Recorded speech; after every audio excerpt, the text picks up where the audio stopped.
এটা বন্ধু হয় আমার। কতবার তোমাকে বলবো যে কোনো ছেলের সাথে কথা বলবে না? আর তুই যখন সমস্যা তাহলে ছেড়ে দাও না আমাকে।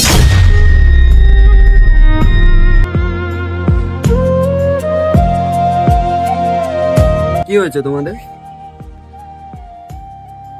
জানি না এটা কিরকম ভালোবাসা, সব সময় খালি সন্দেহ করে।